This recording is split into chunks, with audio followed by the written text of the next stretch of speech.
Hello दोस्तों, स्वागत है आपका एक बार फिर से कमल एकेडमी कोच में। आइए आज फिर से कुछ नया सीखते हैं। हेलो स्टूडेंट्स, आज हम इस सिस्टम में एक न्यू चैप्टर स्टार्ट करने जा रहे हैं, मिनरल रिसोर्सेज। इससे पहले हमने पढ़ा था पावर रिसोर्सेज, तो वहाँ पे हमने सारे पावर के बारे में पढ़ा था कि किस किस रिसोर्स से जो है पावर डेवलप होती हैं, हम यूज़ करते हैं किस वे में। यहाँ मिनरल्स के बारे में जानेंगे। तो यहाँ मेनली मिनरल्स जो हैं वो सब रॉक्स से मिलके बनी हुई होती हैं, सब रॉक से मिलती हैं हमें। मिनरल्स एक नेचुरली अकरिंग सब्सटेंस है जो कि बनती है एक केमिकल एलिमेंट से, उससे भी ज़्यादा केमिकल एलिमेंट से एक डेफिनेट रेंज में। रॉक्स में मिनरल्स मिले हुए होते हैं, मतलब रॉक से मिनरल्स मिले होते हैं, और मिनरल्स इस तरह मिक्स्ड होते हैं जैसे कि अगर हम एक बिस्किट बनाते हैं तो उसमें आटा भी, मिल्क भी, शुगर भी, सब कुछ मिक्स्ड होता है। तो इसी तरह रॉक्स में जो है वो अलग अलग तरीके के मिनरल्स मिक्स्ड होते हैं लार्ज अमाउंट में एक पर्टिकुलर मटेरियल में। ये सारे मिनरल्स जो हैं वो जूलॉजिकल प्रोसेस के थ्रू क्रिएट किए जाते हैं कंडीशंस के अंदर। इस रॉक में बहुत ज़्यादा कंसंट्रेशन होती है एक पर्टिकुलर मिनरल की, उसे मेनली बोला जाता है ओर, उस मिनरल का। 2800 मिनरल्स के टाइप्स हैं जो कि इनको आइडेंटिफाई किया गया है, लेकिन उसमें से हंड्रेड्स जो है वो ओर्स कंसिडर किया गया है उन मिनरल्स के। देन मिनरल्स जो है वो आइडेंटिफाई किया जाता है उनके बेसिस, उनके फिजिकल प्रॉपर्टीज के बेसिस पे, जैसे कलर हो गया, डेंसिटी है, हार्डनेस है, केमिकल प्रॉपर्टीज है। देन हम यहाँ बात करते हैं मिनरल्स के टाइप्स की। तो कंपोजिशन के बेसिस पे मिनरल्स क्लासिफाई किए गए हैं मेटल्स में, यानी कि मेटलिक मिनरल्स में और नॉन मेटलिक मिनरल्स में। मेटलिक मिनरल्स जो होते हैं उसमें मेटल कंटेन होता है रॉ फॉर्म में। मेटल्स जो है ओनली मेलेबल सब्सटेंस है जो हीट और इलेक्ट्रिसिटी कंडक्ट करता है। उसका जो करेक्टरिस्टिक होता है वो लस्टर होता है, शाइनी होता है, जो कि लाइट को रिफ्लेक्ट करता है, जैसे कि आयरन, एल्युमिनियम, कॉपर। और जो एल्यूमिनियम का ओर होता है उसे मेनली बोलते हैं बॉक्साइट। मेटल्स जो है वो भी क्लासिफाई किए गए हैं फेरस और नॉन फेरस मेटल्स में। फेरस मेटल्स जो होते हैं उनके पास मैग्नेटिक प्रॉपर्टीज होती हैं, जैसे कि एग्जांपल हो गया इसका आयरन है, क्रोमियम, मैग्नीज। और जो मेटल्स फेरस मेटल से अलग होते हैं वो नॉन फेरस मेटल्स होते हैं, जैसे गोल्ड हो गया, सिल्वर, कॉपर, जिंक, यानी कि इनके पास नॉन मैग्नेटिक प्रॉपर्टीज होती हैं। ये जो मिनरल्स होते हैं अलग अलग नाम से जाने जाते हैं। ये नॉन मेटलिक मिनरल्स में कोई मेटल्स कंटेन नहीं होता, जैसे कि लाइमस्टोन है, जिप्सम, माइका, सॉल्ट, ग्रेफाइट, ये सारे हो गए हमारे non metallic minerals. Minerals fuels होते हैं लाइक कोल, पेट्रोलियम है, ये भी नॉन मेटलिक मिनरल्स में आते हैं। कोल और पेट्रोलियम में से मिनरल्स इसलिए कहा गया है क्योंकि इनको माइन किया जाता है, एक्सट्रैक्ट किया जाता है अर्थ में से। और मिनरल्स फ्यूल्स जो है उनको मिली फॉसिल फ्यूल्स भी बोला जाता है और एनर्जी फ्यूल्स भी बोला जाता है। देन इसमें नेक्स्ट बात करते हैं मिनरल्स के एक्सट्रैक्शन के बारे में कि किस तरीके से मिनरल्स का एक्सट्रैक्ट होता है। जो मिनरल्स का एक्सट्रैक्शन है वो डिपेंड करता है मिनरल के टाइप पे और उसकी डेप्थ पे, जहाँ पे वो अर्थ क्रस्ट में लोकेट हो रहा है। जो प्रोसेस मिनरल्स को बाहर निकालने के लिए होती है, जो कि रॉक के अंदर दबी हुई होती है अर्थ सरफेस के अंदर, उसे मेनली बोलते हैं माइनिंग। और माइनिंग मेनली उसी जगह पे होती है जहाँ पे मिनरल्स जो है बहुत ज्यादा कंसंट्रेशन में पाए जाते हैं। नॉन इकोनॉमिकली प्रॉफिटेबल होता है, मतलब उससे ज्यादा कोई प्रॉफिट नहीं किया जा सकता। जहाँ पे मिनरल्स बहुत ज्यादा होते हैं वहाँ पे माइनिंग की जाती है। और जो मिनरल्स मेनली कुछ डेप्थ पे होते हैं, यानी कि ज़्यादा नीचे नहीं होते, ज़्यादा अर्थ के अंदर नहीं होते, तो वो मेनली डिगिंग या सरफेस लेयर को हटाने से मिल जाते हैं मिनरल्स। तो इसको बोला जाता है मेनली ओपन कास्ट माइनिंग। कुछ माइंस होते हैं इनको बोले जाते हैं ओपन पिट माइंस या क्वेरीज। ज़्यादा अंदर जाने के लिए मेनली उन्हें शेफ्ट का यूज़ करना पड़ता है, जो कि मिनरल डिपॉजिट तक पहुंच सकते हैं, वहां तक नीचे तक। माइनर्स जो है वो मेनली लिफ्ट यूज़ करते हैं और इसे बोलते हैं mainly shaft mining. Petroleum natural gas है, वो बहुत ज़्यादा अर्थ सरफेस के नीचे पाया जाता है और इस प्रोसेस को मेनली बोलते हैं ड्रिलिंग। और इनके कुएं बनाए जाते हैं जिसे जाना जाता है ऑयल एंड गैस वेल्स के नाम से। मिनरल्स जो है वो पूरे वर्ल्ड वाइड में डिस्ट्रीब्यूटेड है। मेटलिक मिनरल्स जो है वो मेनली इग्नियस और मेटामॉर्फिक रॉक्स में पाई जाती हैं, जहाँ पे बहुत लार्ज प्लेट्यूज फॉर्म करते हैं, जैसे कि आयरन हो रहा है नॉर्थ स्वीडन में, और आयरन, निकल, क्रोमेटीज, प्लेटिनियम ये मेनली है साउथ अफ्रीका में।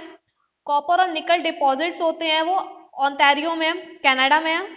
सेडिमेंट्री रॉक्स फॉर्म होते हैं सेडिमेंट कलेक्ट करके, जो कि सी बेड्स पे होते हैं। और सेडिमेंट्री रॉक्स फॉर्म्ड होती हैं प्लेन से, यंग फोल्ड माउंटेन से, जिसमें नॉन मेटलिक मिनरल्स कंटेन होता है और मिनरल फ्यूज कंटेन होता है, जैसे कि लाइम स्टोन है जो कि डिपॉजिट होता है सैचेस रीजन में, जो कि फ्रांस में है।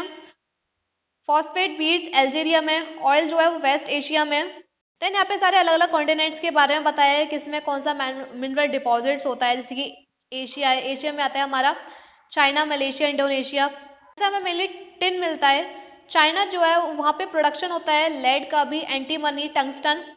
इंडिया और चाइना जो है वहाँ पे आयरन ओर जो है बहुत ज़्यादा मिलता है। मिनरल डिपॉजिट्स हैं बॉक्साइट के, कॉपर के, मैंगनीज, निकल, जिंक, ये भी मेनली एशिया में ही पाए जाते हैं।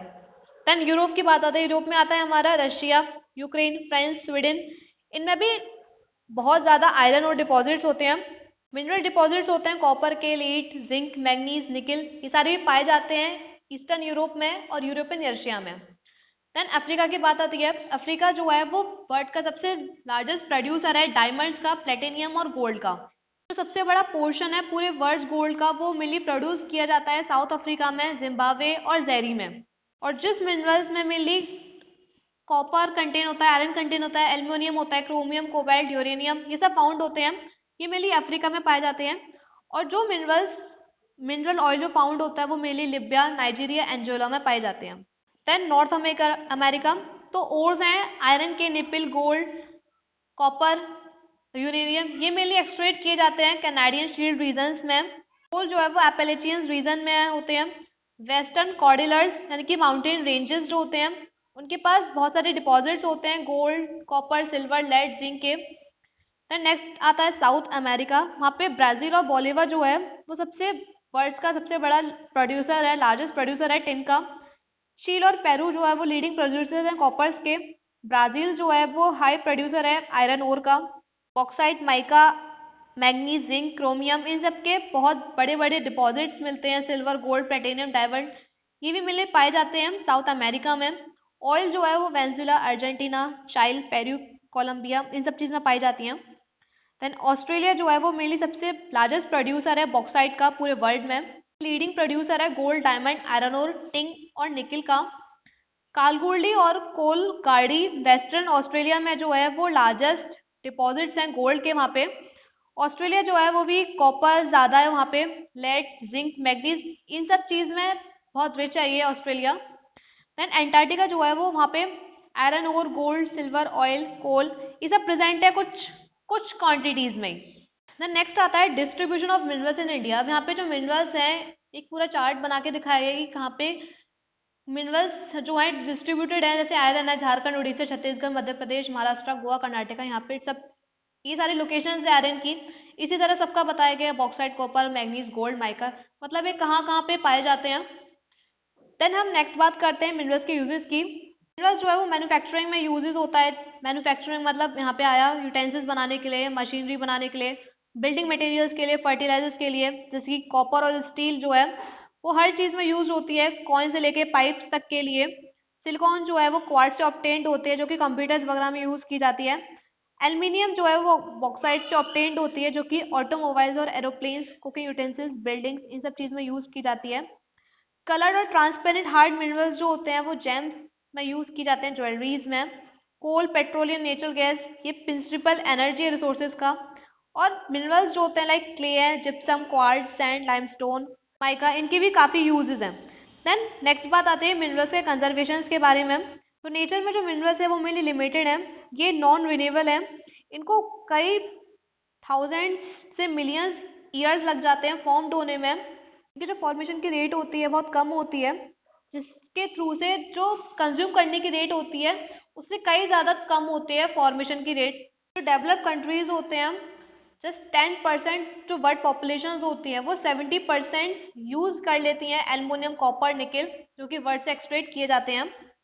माइनिंग और प्रोसेसिंग मिनरल्स के इनको भी बहुत ज़्यादा हार्म होता है इन्वायरमेंट में, जो कि डस्ट फॉर्म करता है, केमिकल्स फॉर्म करते हैं, गैसेस फॉर्म करते हैं। ये ह्यूमन हेल्थ के लिए बहुत हजार्ड है, मतलब ह्यूमन हेल्थ के लिए सही नहीं है ये। क्वायरिंग जो है वो एक इन्वायरमेंटल कंसर्न है, एक बन चुका है, इन्वायरमेंटल कंसर्न बन चुका है बहुत बड़ा वाला। इससे मेनली क्या है, लैंडस्लाइड्स होते हैं, डिस्टर्बेंस हो जाता है ग्राउंड वाटर का। तो मिनरल को कंजर्व करने के लिए हमें इनका यूज़ जो है वो मेनली रिड्यूस करना चाहिए, कम करना चाहिए। मेनली प्रोडक्ट्स को रीयूज़ करना चाहिए और भी तरीके से। जो मेटल वेस्ट है उनको रिसाइकिल करें, न्यू प्रोडक्ट्स बनाएं उनसे। तो इससे मेनली क्या है, इन्वायरमेंटल पॉल्यूशन जो है वो कम हो जाएगा, जो कि हमें बहुत हार्म देता है, कॉज करता है।